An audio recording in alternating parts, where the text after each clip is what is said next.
Este é o De Olho no Mercado, podcast resumo da semana.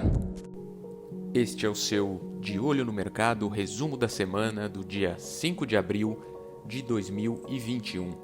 Vamos falar rapidamente sobre o mercado internacional e inevitável assunto, a pandemia, né? A Covid-19 continua sendo o grande vilão e afeta a economia mundial. Nessa semana na Índia, o Ministério da Saúde informou que o país teve o maior aumento diário de casos de coronavírus dos últimos 5 meses e essa segunda onda está sendo impulsionada pelo rápido crescimento no estado mais rico do país, chamado Maharashtra. O relatório apontou um total de 68.020 novos casos nas últimas 24 horas, um aumento desde 11 de outubro não visto, né, de acordo com a contagem da Reuters. E para frear essa nova onda, não só a Índia, mas vários países estão tomando medidas para buscar cessar essa multiplicação do vírus, né?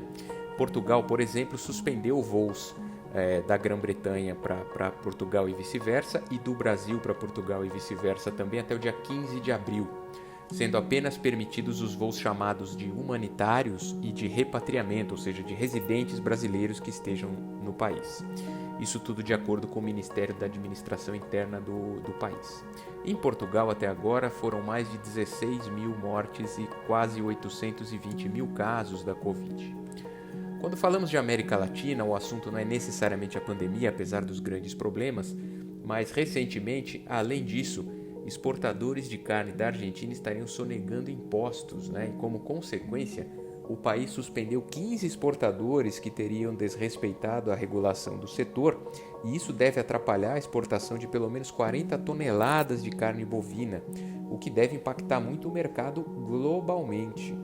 O Ministério da Agricultura do país afirmou que descobriu várias operações de exportação de carne que prejudicariam a concorrência e sonegariam impostos por não serem devidamente registradas junto ao governo. Vamos ficar de olho no impacto do preço da carne e do câmbio também relativo a esse assunto. O Brasil, um país muito envolvido. Falando de Estados Unidos, na última quarta-feira, Joe Biden, o presidente, propôs o uso abrangente do poder do seu governo para remodelar a maior economia do mundo.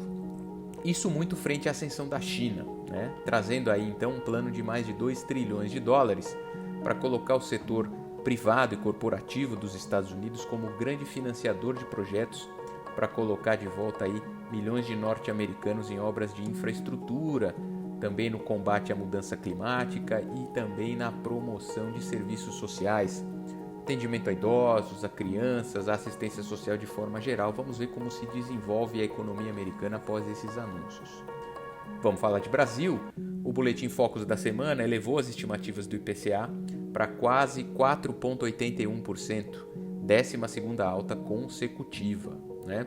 O PIB teve leve regressão na projeção, 3,18% é o esperado para o crescimento do ano de 2021. Já a taxa Selic se manteve em 5% para 2021 e já projetada em 6% para 2022.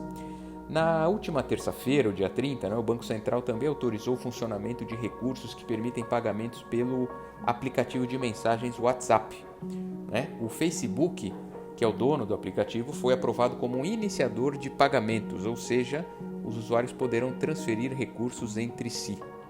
Em nota, o Banco Central informou que ainda foram concedidas autorizações para 2 arranjos classificados como abertos de transferência, de depósito e de pré-pago domésticos, instituídos pela Visa e pela Mastercard. Vamos falar um pouco agora sobre o imposto de renda, A Câmara dos Deputados aprovou nessa última quarta-feira um projeto que prorroga o prazo para que os contribuintes façam a declaração do seu imposto de renda esse ano. O prazo agora se esgotará em 31 de julho, 3 meses depois do previsto inicialmente, que é usualmente o 30 de abril. O texto já seguiu para a análise do Senado Federal.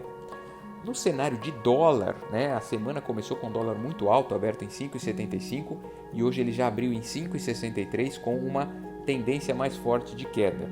Então aproveite as suas operações cambiais também, fique sempre conosco e até o próximo De Olho no Mercado, resumo da semana.